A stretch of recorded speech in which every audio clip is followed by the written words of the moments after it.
Yes. Welcome to the show, Exiled Minds podcast, with your host, the famous Liam Martin. It's 21st February today, 2023, and for me, it's GMT.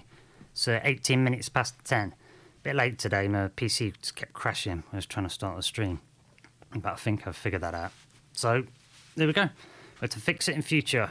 Sometimes it's nice to know why things go wrong, so you know how to overcome them sort of later on there. I think that's a lesson for us all. It's probably in a Jordan Peterson thing as well, but thing about discipline and focus or whatnot. But anyway, we're here, made it. So episode today on the Exiled Minds podcast. Today we've got, it wasn't supposed to fall this way, but it's kind of slight follow on from yesterday's. Did a bonus show yesterday, so I just stuck that in a bonus shows thing. When I fancy doing an impromptu one, I'll just stick it in the bonus shows thing. Anyway, but I did one yesterday that was on a sort of My Labs military abductions, sort of associated with UFO kind of thing.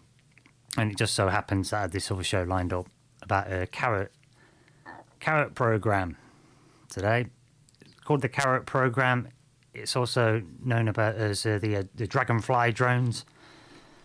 So this is about some UFOs that basically we're gonna investigate a strange story about these images that appeared on the internet that were of a UFO that looked kind of unusually shaped, and then it led to where there was a radio listener for a popular paranormal radio show in America, coast to coast.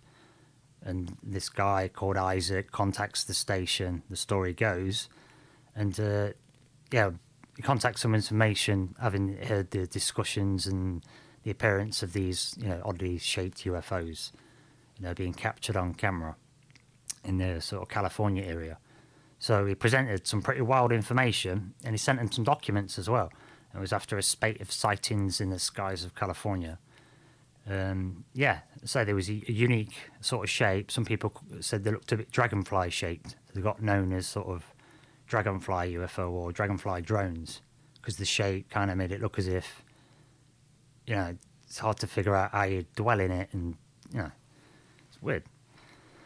So this guy contacts Coast to Coast with some insights into how the military works with the commercial sector, in a very similar way described by Colonel Philip Corso in his book, The Day After Roswell, where he claims in this book that, they get these crash retrieval teams and they go in, they get the stuff, and then engineers will try and figure out how they work. Called it reverse engineering.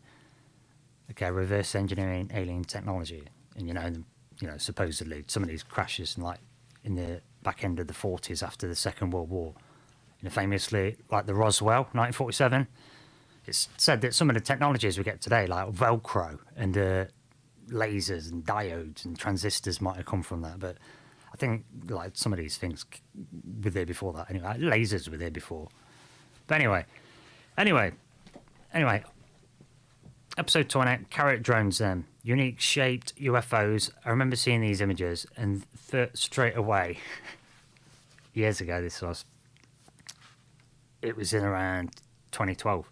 I remember discussing it with someone because someone had called in and said they'd seen him and added some extra layer to this story.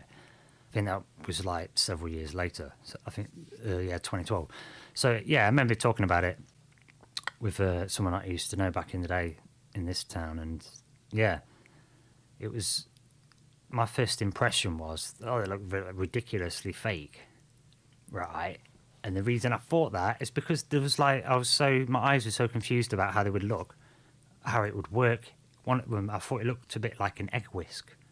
They'd snipped the top of it, so it kind of, and then done some weird shape with it and just stuck just like your kitchen utensils stuck together in a interesting way. Like if a kid tried to make a spaceship with just stuff in the house, but it's all silver.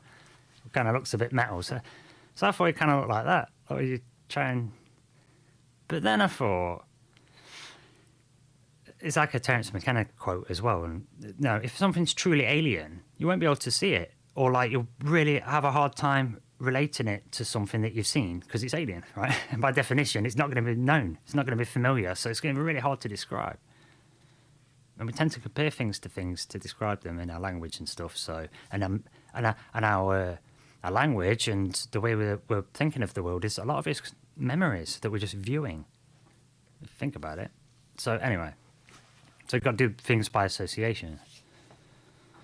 So yeah, I thought they were stranger, but look really fake. But then I thought if the alien, they're going to look a bit wild, aren't they? They're going to look a bit odd. So I thought, okay, let's not throw the baby out with the bathwater, and let's have a look into it and see if there's anything to it. So first, I guess then,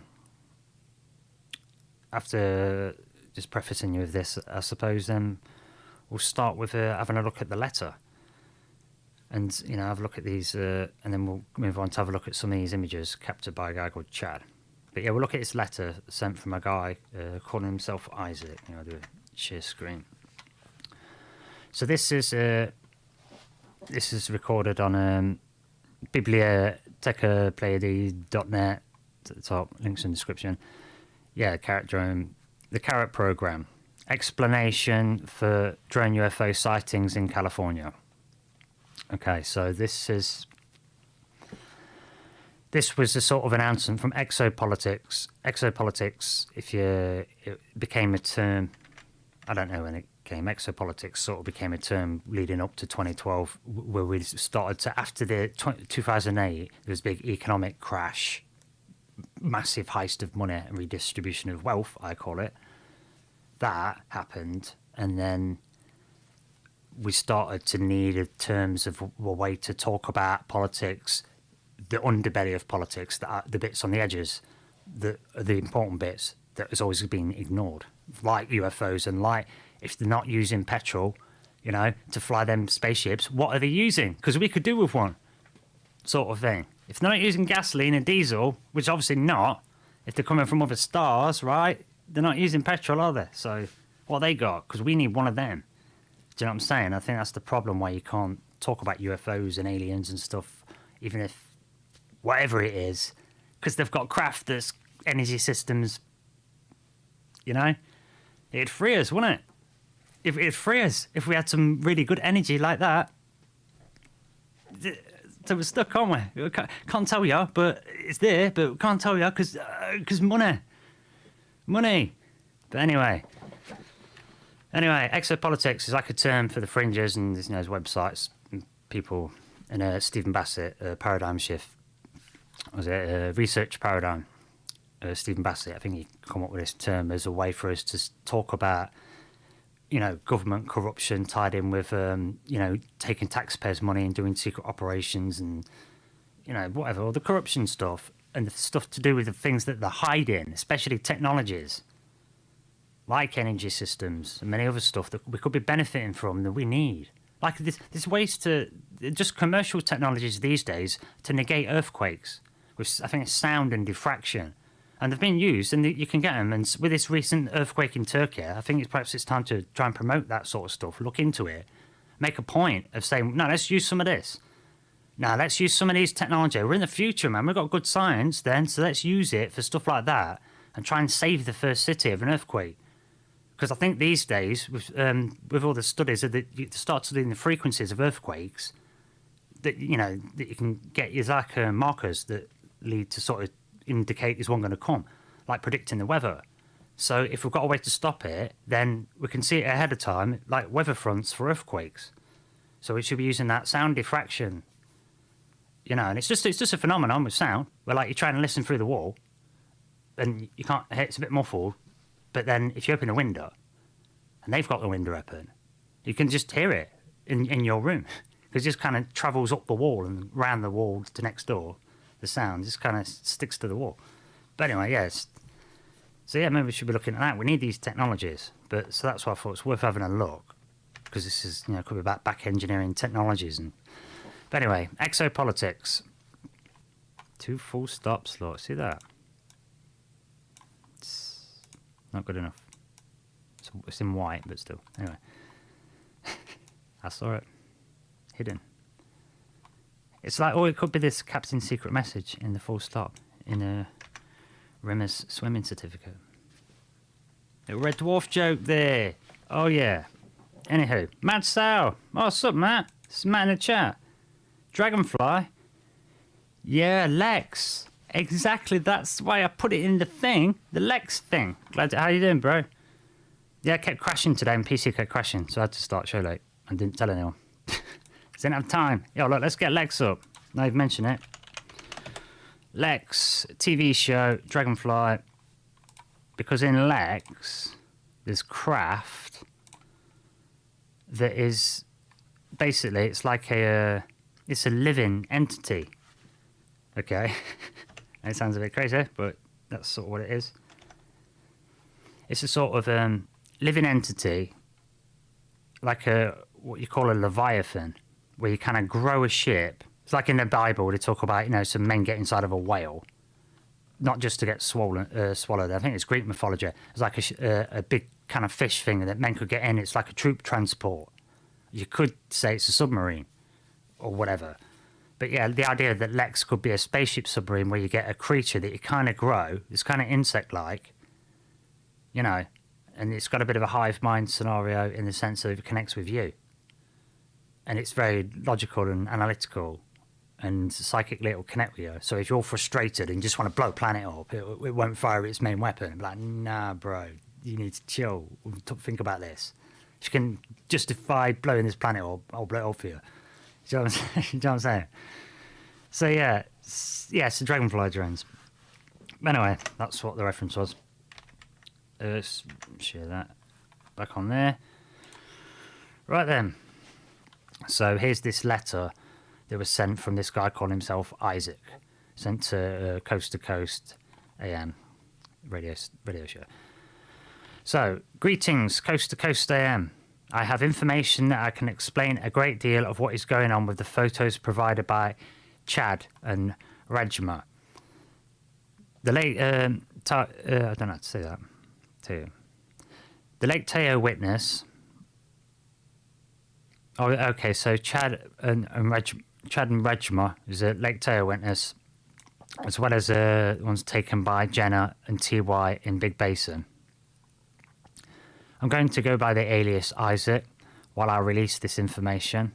I'm an electrical engineer and a computer scientist and used to work in a program called Carrot that was concerned with the research and development based on extraterrestrial technology. Many key elements of the technology I worked on during my time with Carrot are clearly visible in these crafts. This work was done in the 80s at Palo Alto, so it's no surprise to me that these sightings are taking place within such a proximity to that area. Attached to this email, you will find numerous scans of photographs and documents from the Carrot days that pertain to what I'm going to tell you. So it's going to provide the files to sort of back up what he's saying.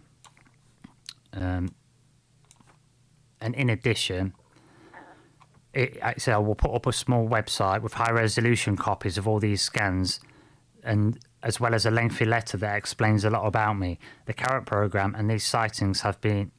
So he set up a website so that you could see high-definition pictures of the files and the images that he provided, so you could have a proper look. I did check the website out. It's not going anymore.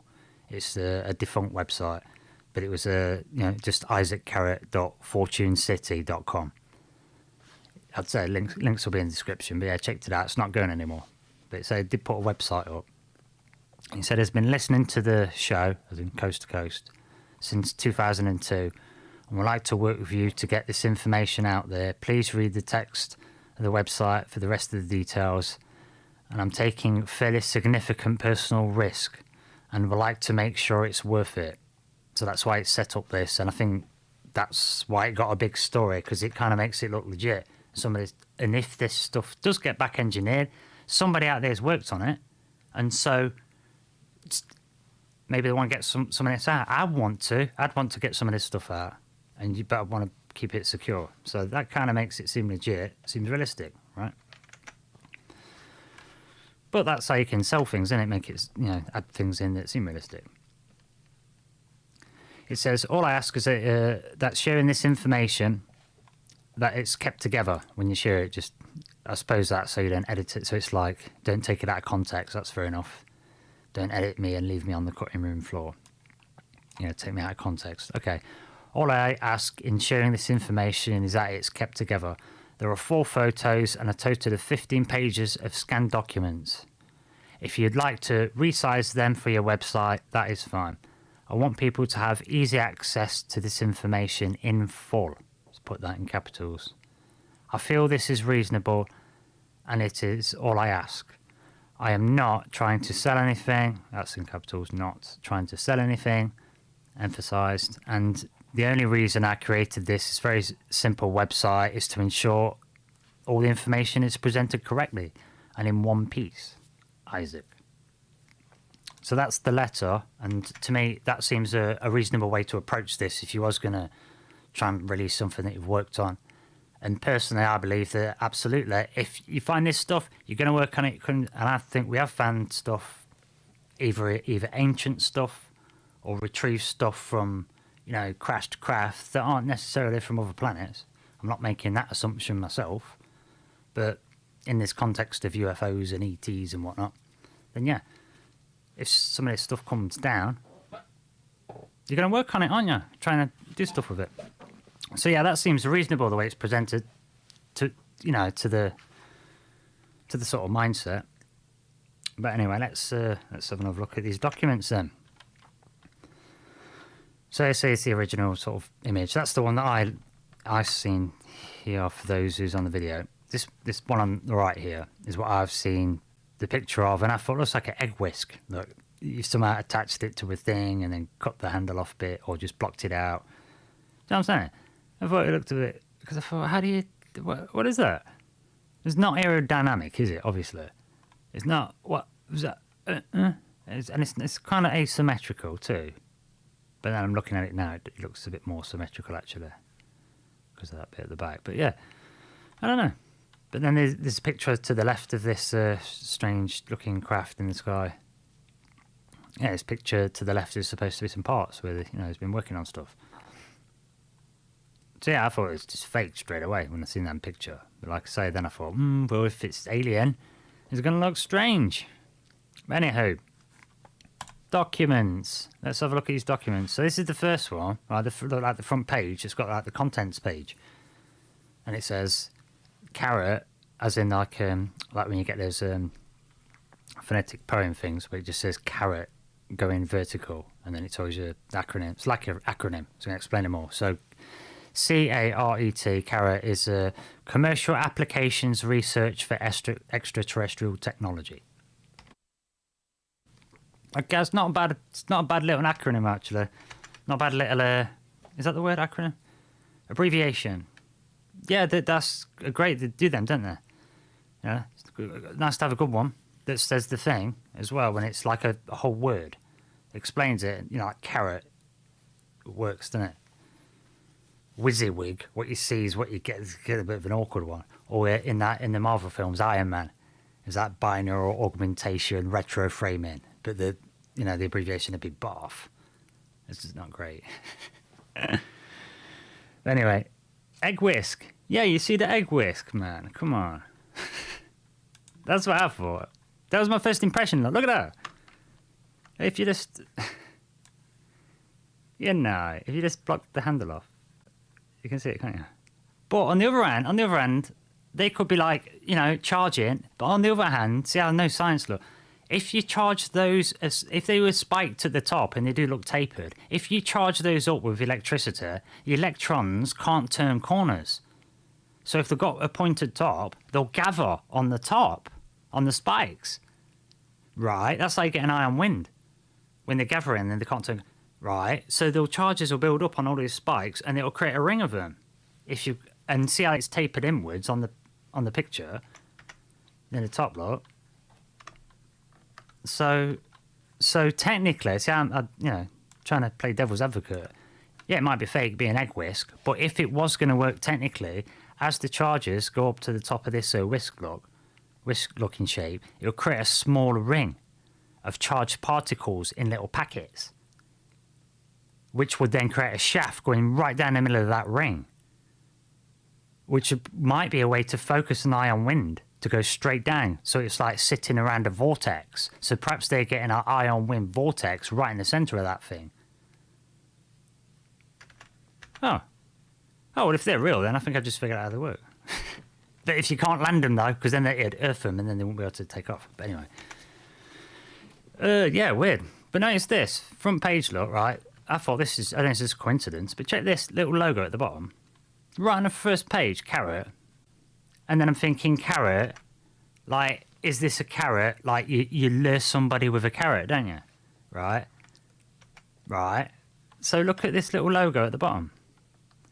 Notice the shape of that, like a circle with like a delta and some writing along the bottom, like a little line. Well, that's like a little pyramid, right? Little pyramid shape, little triangle shape, a triangle in a circle pointing up. And I thought, I've seen that before. I've seen that to do with UFOs. And I thought, yeah, I know I've seen that. Yeah, I've seen that. The Bobby Zamora. Lonnie Zamora. Lonnie Zamora, I thought it was Bobby, but it's Lonnie. Lonnie Zamora UFO case where it's got like an egg-shaped craft with the circuit, the arc at the top and the arrow pointing up. Always remember that. It was one of the first UFO story I remember. I was reading it in a UFO book when I was a kid. And I always remember that, the arrowy bit pointing up and then the arc over it. That's what the one I saw in the book that I've seen. It would have been in the 80s. You know what I mean? It's quite strikingly similar to that kind of motif of a circle and the pointy uppy bit. You know? Do you know what I'm saying? So is that a bit of a trick? It kind of feels a bit as a carrot, and it's a bit alien association with an imprint of an image you've already seen a little bit, man. I don't know. But anyway, yeah, so you got that from front page. Like, it's got things blocked out. It says,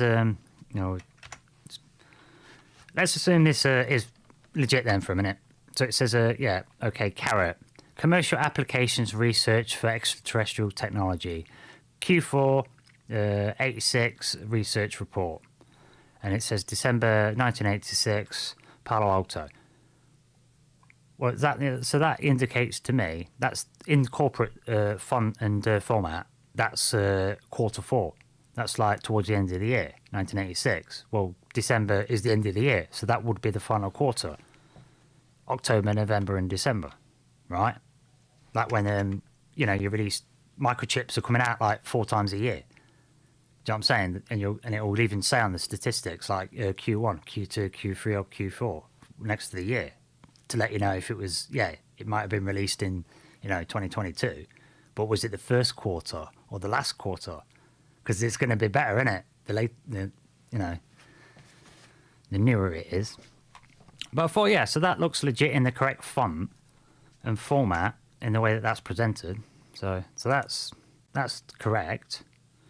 But what else have we got? Let's have a look at one of these other ones then. So look at this image. For those that's viewing, here's a high definition image. Okay. And that looks like a machine or you know what I'm saying? That looks like something that's been made and manufactured and, something. You know what I'm talking about. Is it made of thing? It's got a spike, like a turbine or a... It does something. Right, it looks like something that's been made. For whatever, or a model or whatever. So, and that, obviously, there's a low definition one there, look, with, bad printer sort of thing next to it for those in the video. So there's a high definition image and then one that, so it's all, like the contrast is like all, making it really dark. That's what you used to get. And you can see the comparison, like the high definition ones, and that's, so it looks, that's the legit stuff, right? So let's click on one of these documents. And, you can see the documents, you can read them yourself, look.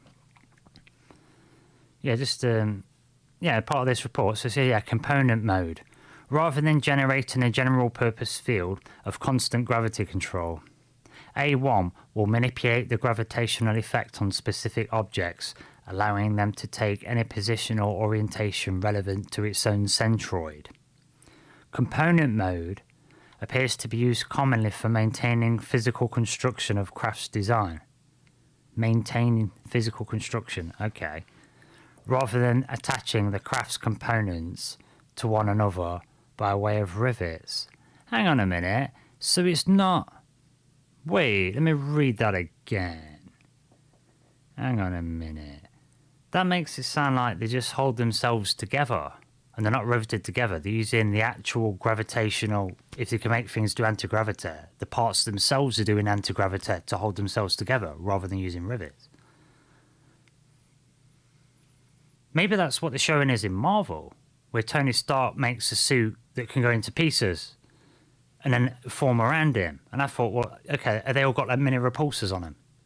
But what is that repulsor technology stuff? They don't really explain it, did they? Just a thought, just occurred to me there. So let's read this then. Read this again.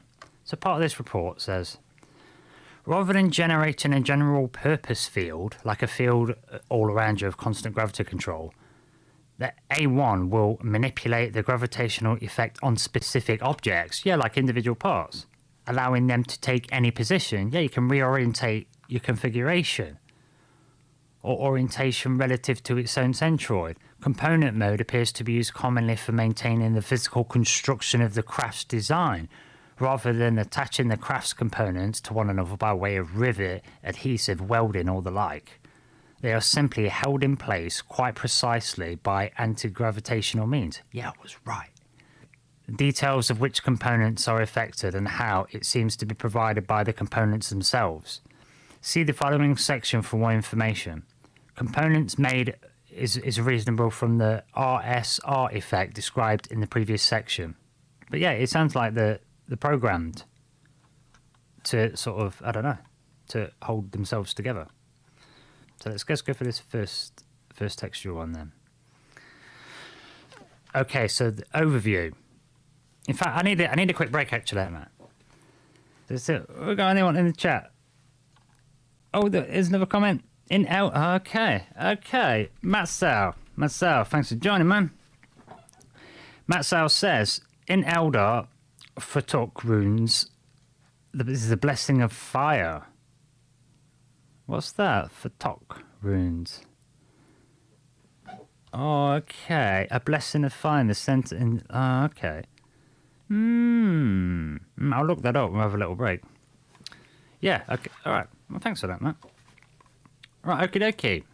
Yeah. Let me just get some music on, and then I'll put these gravitons. I'll put this track on just because we're doing drones. Yeah. Back in a sec. Exiled Minds podcast. The famous Liam Martin. Back in just a minute. Make a quick drink. It's be a sec.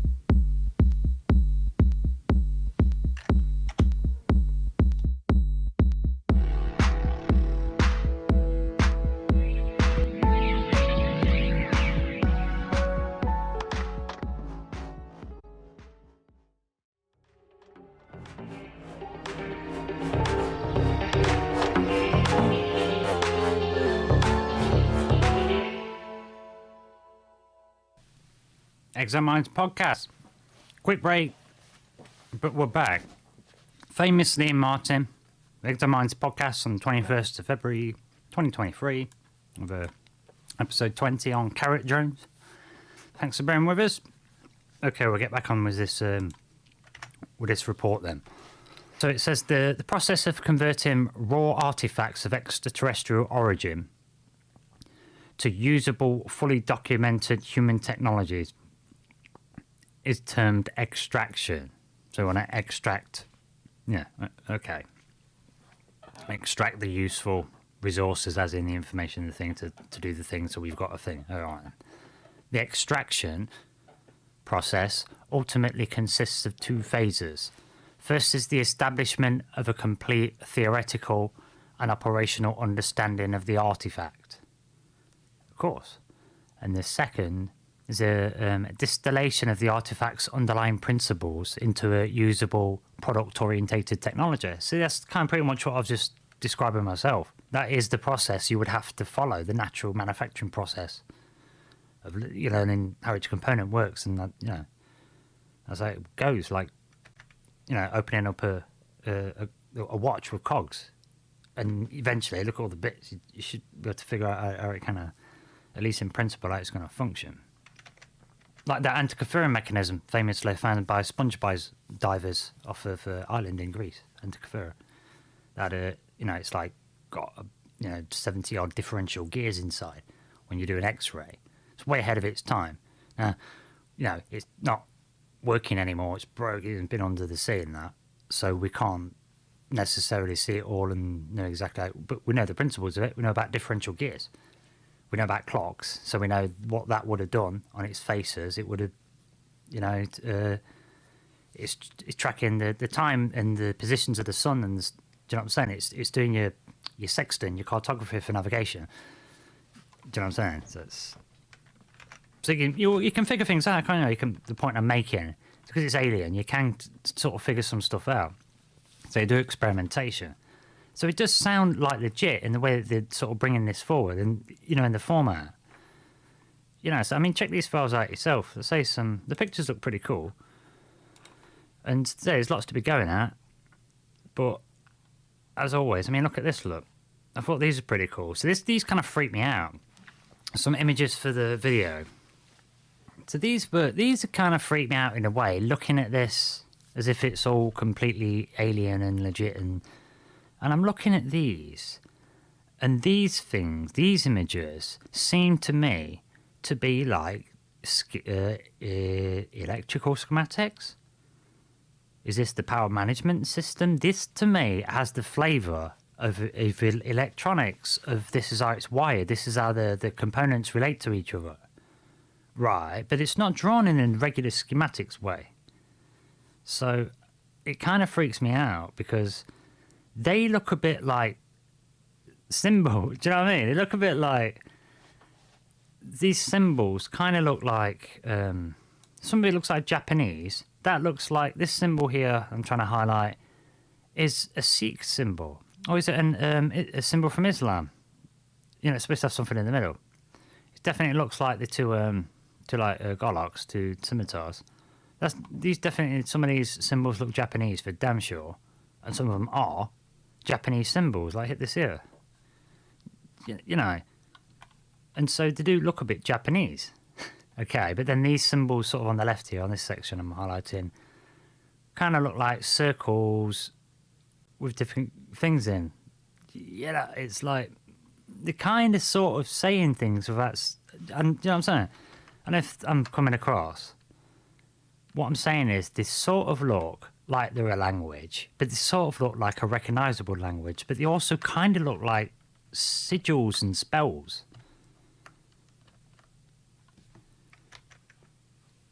Like alien spells and sigils. So this is where it weirds me out a little bit, because is it fake? Is it something? Whatever. But this bit really threw a curveball for me, because you can... I did a magic show with Troubled Minds Radio with Mike. We kind of touched on some stuff, and one of the listeners in the group, Jennifer Hawkins, she does stuff on demons, does videos on demons, and she knows about the demonology stuff. And we talk about portals and things, and talk about this stuff and sigils and word magic, and how in reality's made of lots of layers. So what happens in dreams and the astral realm. If you do the same thing and then on the physical realm, then it kind of embeds it like holographic layers, holographic universe. And that's the idea why you do the same rituals at Stonehenge every year, the same thing, because you can embed it, the same ritual over and over again. Year after year after year for thousands of years, and it'll make that a power spot. And that's the idea, to keep buffing it up. So these I thought seemed a bit weird. If you stare at them, they kind of, to me, look as if the magic spells. It's all Doctor Strange stuff at the bottom of this picture. They look like atoms, and then what we show you, the path of the electron cloud around the atoms and these spirally bits, and I don't know, it looks strange, really strange. And then there's this, and because they're talking in terms of these things kind of connect to each other without nuts and bolts, just by the technology itself, and how one component can control another in certain modes, but they don't know how this other mode works. It almost talks like they're controlling each other. Yeah, mandalas, Matt, that kind of thing. That's what I'm saying. Look at these. Look at this one here, with a kind of. It's got that is an octagon, isn't it? 1, 2, 3, 4. Yeah, got an octagon there. You know what I'm saying?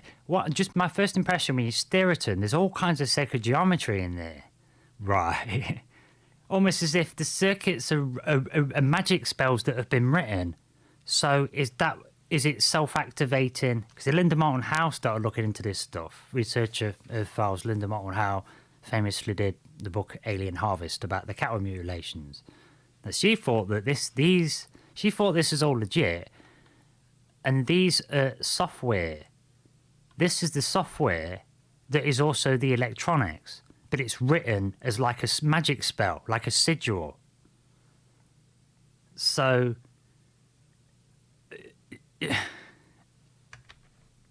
I'll say that again. There's this notion that, like you say, with the wishing machines Joshua P. Warren mentioned before, where part of the circuit is actually been drawn. There's actual circuit, but then actual drawn circuit. But this circuit's not supposed to do anything exactly other than be able to just be running so it can capture a thought, a wish. So that can be wishing for you all the time. So you don't have to keep it on top, law of attraction, law of correspondence, and you don't have to do it. You get your wishing machine to keep positive all the time, So sigil magic and writing stuff, and I don't know, can you make circuits out of it, and can you put the program in there for the circuit then? And do you do that by programming it with your mind? Just literally, maybe you even do it by just making up maybe these are like sutras, where they're just nice patterns where you're going to put the meaning to it, put them in, and that's now a spell that means this. Like John Hutchinson was, when he had these batteries with his flasks and he got the minerals in there, he's giving him a really high voltage charge and then dropping it to a lower range and then putting it high again and then dropping it. And he's programming the minerals to have an upper and lower voltage. So that's how much capacity it then has to act as a battery. He's programming it with repeat action, with the same event happening again in the same way. The same off, off. Oh, you know what I'm saying? It's programming it with, I call it a molecular cohesion, or we call it muscle memory or epigenetics. Events happening over and over again to reinforce the thing, and if it's consciousness, then we're reinforcing that will keep happening. Maybe repeat is the most basic form of brainwashing. Maybe we're brainwashing bits of metal to love each other and go and work for us.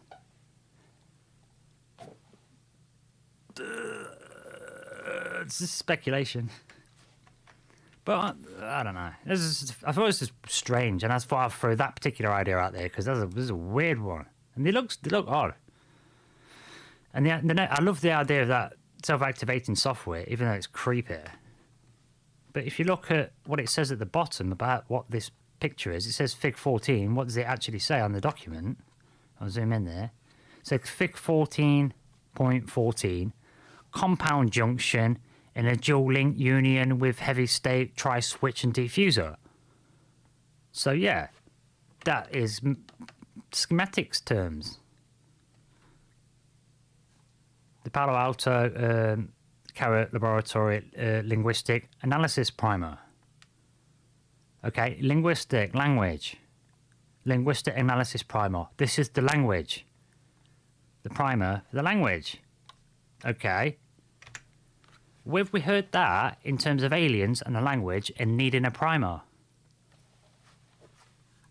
Can you guess? So there's that. Alien mystery, potentially. UFOs, think about it. Alien language, yeah, and needing a primer. Yeah. And a big buzz about it. Yeah. It's a movie. That's a movie plot. And it is Jodie Foster, Contact, book by Carl Sagan. Originally, yeah. You needed the primer. They had the special signal. And yeah, there's a little trailer. I won't put the sound on, but yeah. And then they think they got the thing, and then they get the thing, and then they get a code and they build a machine. Okay, so in the movie Contact, they had these kind of schematics. Similar to this, with, yeah, there's a lovely image here to show it for the video viewers, where they've got these kind of schematics, and they needed the quote-unquote primer. And they realised, oh yeah, the pages make no sense until you make them three-dimensional, make them into a box shape, and then you realise there's a key, the quote-unquote primer, that joins them all together. So it kind of then, it's following the same pattern as that in Contact, right? Where it's trying to get you to solve this puzzle. So I wonder if it's like a trick. Is that correct? Yeah, all that sacred geometry, but alien symbols are real. Right, yeah, but yeah, Matt South says in the chat, he sees the lot of sacred geometry, but the symbols are alien. Exactly. It looks like that, right? But maybe not. But maybe not. Because, as we see with the Contact film, yeah, in the film, we know that was the real deal as the viewer. But everybody there thought it was an eccentric billionaire that was dying, that was having one last big laugh. A bit like if Bill Hicks faked his death and became Alex Jones or something. Or something. You know what I'm saying? Right? So think about it though. So then I thought, okay. So you got this, and it sounds dead good, doesn't it? It sounds right good, and it sounds right good, doesn't it? And you got Colonel Phil Corso, the day after Roswell, talking about his exact same stuff. Right. Oh yeah, the back engineered alien stuff from Roswell probably got lasers, Velcro, transistors, diodes. Well, not lasers, they was there before, but so it ties in with that. So it echo chambers it off the back of that, doesn't it? And even if that wasn't accurate or true, which I'm not saying anything about Colonel Phil Corso, Colonel, that's enough for me. But yeah, so without saying anything about that, you would want to back engineer this stuff, right? But if you're going to fake it, you're going to say stuff that lines up with stuff that's already been said that looks like it might be legit to make it seem more legit. And then if somebody else has said something that's similar, then the more people you hear saying the thing, you think, well, it must be true. No, they must be all copying each other as well. Maybe. That's another way to deceive. So it could be a fake, and if you were going to fake it, then... And plus remember we've got the Lonnie Zamora little thing that looks surprisingly similar as the thingy on the bottom, on the very first page, the little logo on the bottom, right? So thinking along this sorts of lines, I found this article just by chance. It says, I study UFOs and don't believe the alien hype. Here's why. Right? And without going into that article or reading it and stuff, sometimes, I just want to make the point that not everything in the sky is a UFO, is it? Not everything. Or not everything is like necessarily, not every picture is necessarily, you can sort of fake pictures or whatever. So not everything is. And this feels a bit too good to be true, doesn't it? I'm not saying it's not. I'm not saying the concepts aren't legitimate. I think they are, but I just think, yeah, like in this article, I'll just read a little bit of it. Yeah, there is a tidal wave of interest building up around the imminent Pentagon report on the subject of UFOs. It's all about the OOP reports coming from the Pentagon, and all this hype about it. And this says, this guy's saying, this guy, Mick West, researcher or whatever, he says, I'm a science fan and a science fiction fan. I grew up around Arthur C. Clarke and Paul Alderson and Eric Frank Russell, Robert L. Forward, Larry Niven. The idea of contact with aliens has always fascinated me, and I'd like nothing more than to find evidence of extraterrestrial life, but this current flap isn't it. In 2017, they helped solve a case of UFOs, used a high-tech infrared camera in the Chilean Navy and recorded the Chilean Navy with high-tech IR, recorded a mysterious object in the distance. The black and white footage showed a bizarre shape flying across the sky. At one point, it seemed to emit fumes of hot gas. Gases, a special group was formed for military personnel, scientists and other experts over 2 years to carefully study the case, eliminated all the mundane possibilities and finally concluded it was genuinely unknown, a real UFO, certified by the national military. However, this guy said that it wasn't that he, without reading it all, he said no, he went on to identify it as it was an airplane flight. So it wasn't a UFO at all. He found out it was, what he said that it was, I can't remember it, isn't it? I can't see. It's talking about it's basically talking about all the hype and how in this particular case it turned out to be a plane, and they identified which flight it was. Again, but so they say, maybe there's a plane happened to be going past where the UFO was sighted by line of sight. Do you know what I mean? And there's a lot of planes in the sky, so if you go far enough out, there probably is. But so I'm just making a point. Not everything is going to be a weird thing. But these are strange craft. Strange looking things, like I say. I like it. I've never seen this one before, but this one's pretty cool. If these things were for real, and they're seeing one with a glowing ring, where the rings are glowing, as it depicts on this one or indicates, that'd be damn cool. If there was one of these craft that was for real, and you had 2 rings, like a double one, and then the rings were glowing. I mean, I'd love to see that. That'd be so wicked. But look at this one. This is the one I saw. This is the one I first saw, and I thought that's too much, man. I'm like, it's like a kid. It's a kid of the craft group, isn't it? Oh my god, I made the baddest spaceship ever. That's the one I saw first. It was all asymmetrical. But people claim that they phase in and out of reality and that they are in fact for real, and the people from another dimension, extraterrestrials. There was a guy on Coast to Coast talking like that. I mean, I've got the old Dragonfly crop circle there. But I don't know. Who knows, man? I just wonder, because there's some that claim that this intriguing saga of the Dragonfly drones and the thing was actually a contest by Alienware, who make PCs and stuff. They're saying it was a contest, art contest, and that it was a thing, and they put these alien-looking documents out and stuff because you have to figure out the thing, like a competition to do something. I don't know what it was. I'm just trying to get it to load up, but it's not loading. So yeah, I mean, I don't know. They're saying there's a competition for Alienware, and interestingly enough, if I don't know if any of you all remember have watched Stargate, the Stargate universe. There's like a genius kid in that, a genius young student called Eli, and they hire him because he's playing a video game. And you have to try and activate this thing in the game, and nobody can do it. It's like an impossible puzzle, but he figures it out. But it's in the Stargate, in the film, in the series, there's the ancients and the language of the ancients. Well, it's actually written in actual alien language, and this gamer figures it out. And he figures out actual military problem, that the game is real, that there really is another planet, and they really are trying to turn this thing on. And they couldn't figure it out. And this genius kid figures it out, so they hire him to go off-world on this, you know what I mean? To go and work on this project.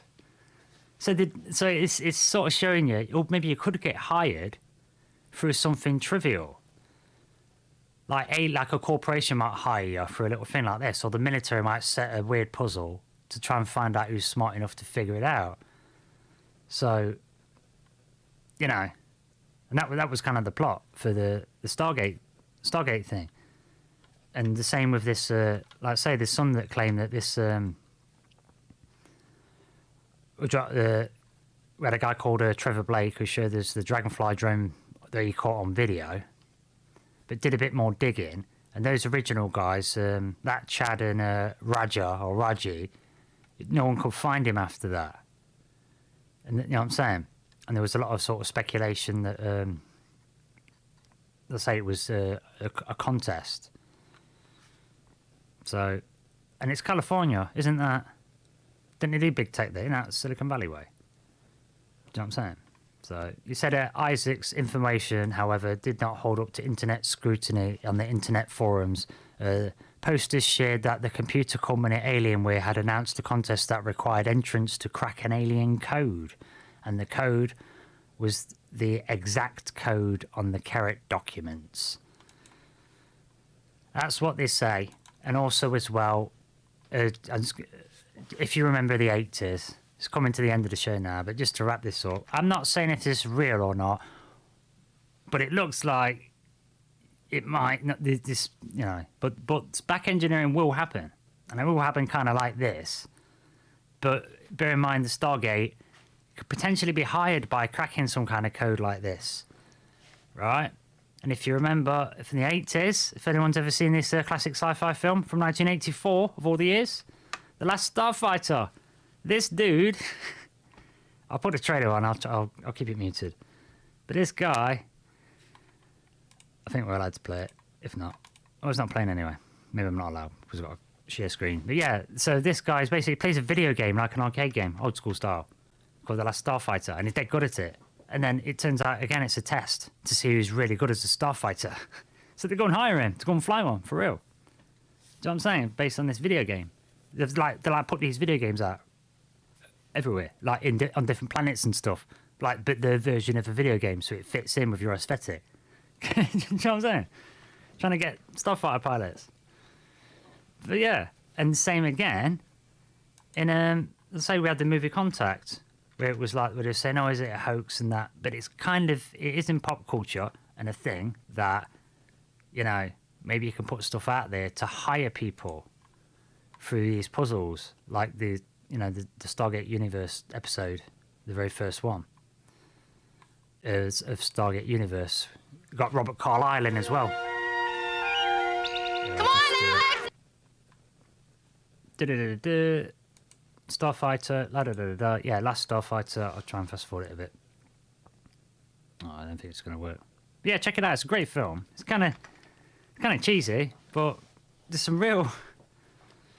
It's interesting the way that they take him to go and do the stuff, and how they make it explainable that he's disappeared to go and fight a war with some aliens. Because you've got to explain his disappearance, haven't you? It's worth watching just for that. And the ending's epic. I think it's a Disney one I don't know if it's George Lucas, but yeah, it's a good one. But yeah, still you think, I'm not so sure about this one. I'm 50-50 on this. I think back engineering really does happen, and we've got, you know, craft and whatnot. But I'm not sure if this one's real or not. But I do love the concept of the self-activating software maybe being sigils and spells. So I don't know. So that, I mean, see what you think. Put some comments in, so you reckon. And yeah, I don't. But yeah, please share the show as well. I always forget. It's my 20th show today, and I forgot. Well, 21 if you include the bonus. But I always forget to ask people to share. So please share this show, Exiled Minds podcast with Liam Martin. And yeah, I was going to wrap up now, but just wanted to remember I said before we pack it up. But yeah, please share the show, like and subscribe. And if you find anything of value and feel like donating, I'll really appreciate that. So yeah, Exiled Minds podcast, episode 20. So on the 21st February 2023. I'll be back tomorrow. Not sure what I'm going to do tomorrow. Possibly, I don't know if to the Giants. But no, we'll see. It'll be a surprise one then tomorrow. But I can tell you for certain, on the 23rd, we're going to have a special guest talk about voodoo. So that'd be pretty cool. Hope you can join us for that. But anyway, in the meantime, I'll say goodbye. From me, Liam Martin, the Exiled Minds podcast. You take care of yourself, and I'll see you tomorrow. Hit the like button, share. Tell your friends. I've got a Linktree now. Get all the links in there. It's wicked. Take it easy, folks. See you tomorrow.